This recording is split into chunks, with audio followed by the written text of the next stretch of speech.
بسم اللہ الرحمن الرحیم ایاک نعبد و ایاک نستعین۔ السلام علیکم، میں منیر شاکر۔ میں آپ کی توجہ قرآن کے قانونی، سائنسی اور ایک طرح سے میتھمیٹیکلی جو مزاج ہے قرآن کا، یہ قانونی اور سائنسی مزاج ہے، آپ کی توجہ اس طرح مبذول کرانا چاہتا ہوں۔ قرآن اپنے احکامات کچھ اس انداز میں بیان کرتا ہے، کہتا ہے ایک ایکویشن کی صورت میں، جو میں عرض کرتا آ رہا ہوں کہ اگر اور تو، اگر یہ کرو گے ایک حصہ یہ ہو گیا تو یہ نتیجہ ہوگا۔ سائنس کیا کرتی ہے؟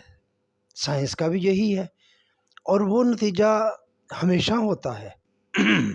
سائنس کا بھی نتیجہ ہمیشہ ہوتا ہے، اور قرآن بھی یہی کہتا ہے کہ اگر تم یہ عمل کرو گے تو اس کا یہ نتیجہ ہوگا، اور وہ ہمیشہ ہوگا، اس کا نتیجہ ہمیشہ وہی نکلے گا۔ سائنس کا اور قانون بھی یہی ہے، اگر اور تو اور ہمیشہ، یہ قانون ہے۔ تو اس کی میں چند مثالیں پہلے بھی بتا چکا ہوں، اور اب تھوڑی سی میں چاہتا ہوں کچھ آیات کی اس کو تھوڑا سا واضح کر دوں، اجاگر کر دوں، نمایاں کر دوں ان آیات کو۔ ان کا جو معاملہ ہے، جو ان کا ترجمہ، جو تشریح وغیرہ ہے، اس کو ذرا واضح کر دوں۔ مثال کے طور پر یہ سورۃ بقرہ کی 25 نمبر آیت ہے۔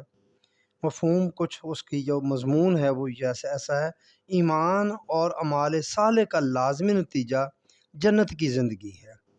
یعنی اگر ایمان لاؤ گے اور اعمال صالح کرو گے تو اس کا نتیجہ جنت کی زندگی ہوگا۔ یہ بقرہ کی 25 نمبر آیت ہے۔ یہاں ہم تھوڑا سا الجھ گئے ہیں جنت کے بارے میں۔ ہم سمجھتے ہیں کہ بس جنت مرنے کے بعد ہی ملے گی۔ جنت کا تصور یہ، دوزخ کا تصور بھی ایسا ہی ہے کہ مرنے کے بعد ہی ملے گی۔ نہیں میرے بھائیو، یہ دونوں چیزیں ادھر بھی ہیں، اس دنیا میں بھی، اور مرنے کے بعد بھی ہیں۔ انکار نہیں ہے کہ مرنے کے بعد نہیں ملیں گی، لیکن ادھر بھی ہیں۔ ایسا نہیں ہو سکتا کہ یہاں آپ سختیاں اور مصیبتیں اور ذلت کی زندگی ہی گزارتے رہیں، اور آخرت میں کوئی مطلب ایسی زندگی گزارنے میں کو آپ ایسے عمل کرتے رہیں تو آپ کو آخرت میں جنت مل جائے گی۔ ایسا نہیں ہے، ایسا نہیں ہوا ہے۔ جس قرآن والوں کا، جن کا یہ قرآن جن کے پاس رہا ہے، جو چلے ہیں، تو انہوں نے یہاں بھی جنت کی زندگی گزاری ہے۔ ایمان لائے، اعمال صالح کیا، نتیجہ کیا ہوا؟ جنت کی زندگی۔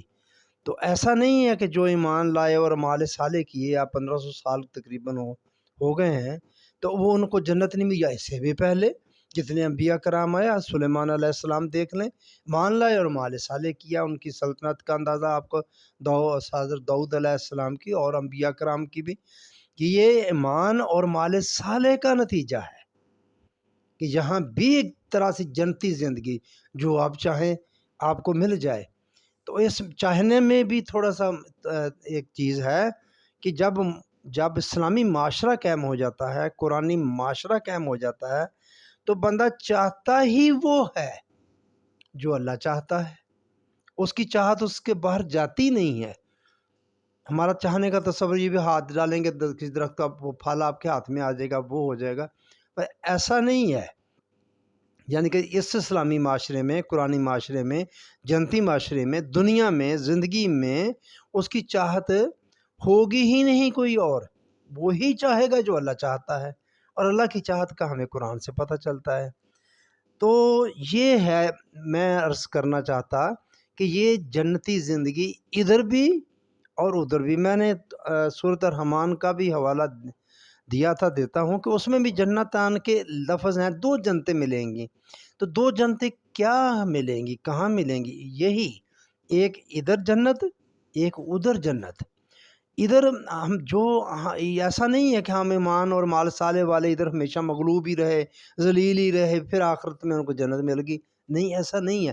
انہوں نے ادھر بھی غلبہ حاصل کیا، اور جنت حاصل کی، جنتی زندگی حاصل کی انہوں نے اس دنیا میں بھی، اور مرنے کے بعد بھی یقیناً وہ اللہ کا وعدہ ہے، وہ ملے گی۔ تو یہ ہے ایمان اور مال صالح کا نتیجہ۔ یہ میں کہتا ہوں کہ یہ قرآن کا ایک سائنسی اور قانونی مزاج، مطلب کویشن میتھمیٹکس میں جیسے ہوتی ہے، یہ برابر یہ ہوگا۔ اب اس کے دو حصے ہیں، جن کو جنتی زندگی ملی ہوئی ہے اگر کہیں ہے یا کچھ حصہ اس کا آپ کو نظر آ رہا ہے تو دیکھیں وہ کیا کام کرتے ہیں، وہ کام کرنے پڑیں گے، پھر آپ کو پتہ چلے گا۔ جو وہ کام کرتے ہیں پھر آپ بھی کریں گے، آپ تو مومن ہیں، کلمہ گو ہیں، کلمہ پڑھنے والے ہیں، آپ وہ کام بہتر کر سکتے ہیں تو آپ کو بھی جنتی زندگی مل جائے گی۔ مثال کے طور پر مغرب ہے، یہ امریکہ ہے، برطانیہ ہے، کفر ہے، وہاں وہ عیسائیت ہے ان جو بھی ہے، لیکن دیکھیں آپ ان کی کچھ چیزیں کتنی اعلیٰ ہیں، انسانیت ہے ان میں انصاف پایا جاتا ہے، ہاں جی۔ تو اور ہمارے ہاں دیکھ لیں، اگر ہم مسلمان ہو کر اگر وہ چیزیں اپنا لیں، قانون کی وہاں حکمرانی ہے، رول آف لا کی بات ہے۔ ویسے جب اسلامی ہم کریں گے رول آف لا تو وہ یقیناً ہمارا رول آف لا جو ہوگا وہ قرآن سے ہوگا، اس کی بنیاد قرآن بنے گی، قرآن سے ہم ماخوذ کریں گے۔ انہوں نے تو اپنے طور پر کیا ہے، اپنی عقل و سوچ کے مطابق جو ان کو بہتر لگا، اور عین ممکن ہے ان میں بہت سارے، دیکھیں اسلام تو عدل عدل کی کہتا ہے نا، عدل کرو، تو انہوں نے عدل کیا، جیسے بھی انہوں نے نظام بنا لیا ایک، اگر ہم کریں گے تو ہم قرآن سے رہنمائی لے کر کریں گے۔ تو انہوں نے وہ جو اصول، جن اصولوں پر وہ چل کر آگے بڑھے ہیں، غلبہ حاصل کیا ہے، ایک طرح سے جنتی زندگی انہوں نے اپنی بنانے کی کوشش کی ہے، تو وہ اصول آپ ڈیپلی ذرا دیکھیں گے تو وہ قرآن سے ہی ہوں گے، اسلام کے ہی ہوں گے، اس کے بغیر نہیں ہوں گے۔ تو میں یہ بات آپ کو بتانا چاہتا ہوں، قرآن کا خاص کر سائنسی اور قانونی مزاج، یہ دو حصے ہیں، یعنی کہ پہلا اگر یہ کام کیا تو اس کا نتیجہ یہ، آپ دونوں چیزوں کو دیکھ لیں، اگر ہم یہ عمل کر رہے ہیں تو نتیجہ نہیں نکل رہا تو سمجھیں کہ وہ عمل نہیں ہو رہا۔ ایمان اور مال صالح کا ہمارا دعویٰ ہے، جو اعمال ہم کر رہے ہیں، جنہیں ہم اعمال صالح سمجھتے ہیں، دیکھیں وہ نتیجہ نکل رہا ہے؟ نہیں نکل رہا، 1000 سال سے ہو گیا ہے، اب بھی ہم لگے ہوئے ہیں، ٹکرے مار رہے ہیں، ہم نماز بھی پڑھ رہے ہیں اور تسبیحات بھی ہیں، نوافل بھی ہیں۔ ایک تو یہ ہمارا تصور بھی بڑا غلط ہے کہ انفرادی سطح پر ہم جنت کے پیچھے لگے ہوئے ہیں، یہ تصور نہیں۔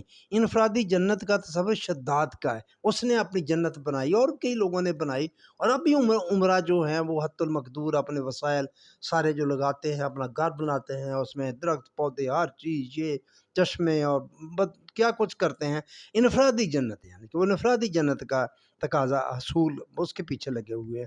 نہیں، مومن کی یہ ایسا نہیں ہے، اجتماعی جنت کی بات ہے، اجتماعیت کی بات ہے، سب کا لائف سٹائل جو ہے وہ ایک جیسا ہو، ایک جیسے رہیں، اور پھر وہ آہستہ آہستہ جو زندگی ان کی اوپر اٹھتی جائے، آگے آگے بڑھتے جائیں مجموعی طور پر۔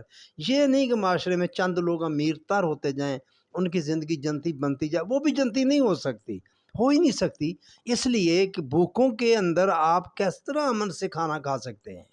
یہ ایک چھوٹی سی میں بات کر دیتا ہوں، یہی ہے نا کہ بھوکوں کے اندر بیٹھ کے آپ مزے سے کھانا نہیں کھا سکتے، آپ کو خوف ہوگا، آپ کو حزن ہوگا، کوئی مجھ سے چھین نہ لے، تو یہ کیسی جنتی زندگی ہوئی؟ جنتی زندگی میں نہ کوئی خوف ہوگا، نہ کوئی حزن ہوگا، آپ کو نہ فکر معاش ہوگی۔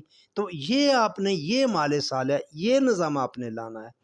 تو یہ مطلب پہلے ایمان اور مال صالح کا نتیجہ پھر جنتی زندگی ہے، یا جو جنتی زندگی میں رہے ہیں آپ نے، ہم غلبہ رہا ہے مسلمانوں کا، یہ تو نہیں ہے کہ ہم غالب نہیں رہے ہیں، وہ جنتی زندگی تھی ایک طرح سے ہماری، غالب تھے دنیا پر، ہر چیز اویلیبل تھی ہمیں، تو وہ انہوں نے کیا کیا تھا وہ دیکھ لیں، ان کے مال کیا تھے، وہ کیا کرتے تھے، کس طرح غالب آ گئے۔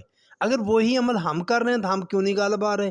اس کا مطلب ہے کہ ہم وہ عمل نہیں کر رہے، یہ کچھ اور ہے جو ہم کر رہے ہیں، یعنی یہ ہم لگے رہے ہیں، سارے لگے ہوئے ہیں، کچھ بھی نہیں، کوئی نتیجہ نہیں لگا، دن بہ دن نیچے کے نیچے جا رہے ہیں۔ اب اسلامی ملکوں کی حالت دیکھ لیں، آپ ان کی فہرست دیکھ لیں، جتنے زوال پذیر و تباہی و بربادی ہوگی ہے مسلمان ممالک کی، تو وہ دیکھیں کیا کیا کر رہے ہیں ہم۔ ہیں تعداد کے لحاظ سے دیکھیں تو ہم نوافل زیادہ پڑھ رہے ہیں، تسبیحات زیادہ ہو رہی ہیں۔ عمر حج آپ عمرے کا اندازہ لگائیں، پہلے ایک اکا دکا بندہ ہوتا تھا کوئی جاتا تھا، اب ہر دوسرا تیسرا بندہ آپ کو مل جاتا ہے۔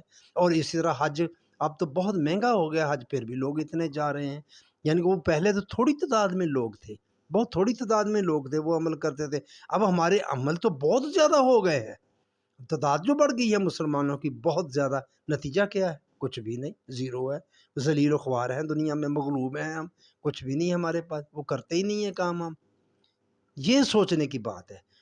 میں ایک قرآن کا یہ آپ کو سائنسی اور اس کا جو قانونی پہلو اور اس کا جو میتھمیٹیکل، یہ 2 + 2 = 4 والی بات ہے، یہ سوچنے والی بات ہے، یہ قرآن کا دین کا یہ مزاج ہے اور ایسا ہونا چاہیے۔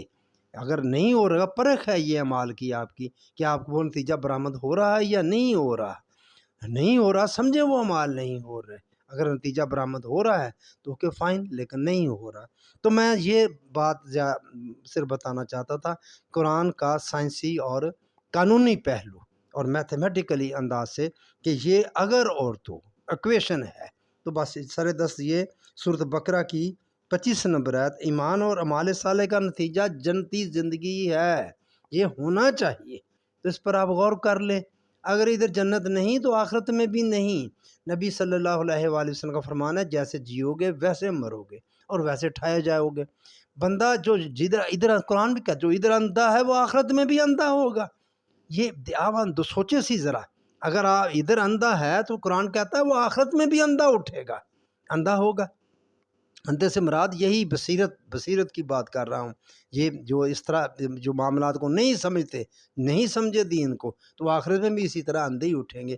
یہ نہیں کہ ادھر ذلیل و خوار ہوتے رہیں، یہ شان ہی نہیں ہے مسلمان کی کہ وہ ذلیل و خوار ہو، ذلیل ہو اس دنیا میں، تو بڑی کم پرسی کی زندگی گزارے۔ ہم نے اس کو بھی دین کا اعلیٰ صفات اس کو بنا دیا ہے، ذلیل رہنے کو بھی، اور میلے کو چلے کپڑے پہنے اور الجھے ہوئے اور اس طرح کی صفات جو ہیں اس کو بھی ہم نے دین کے صفات بنا دیا۔ نہیں، ایسا نہیں ہے۔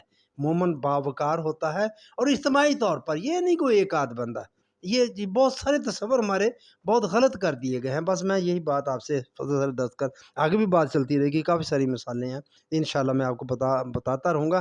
قرآن کا دین اسلام کا مزاج، یہ جو قرآنی اور سائنسی ہے، اس پر بات ہم کرتے رہیں گے انشاءاللہ۔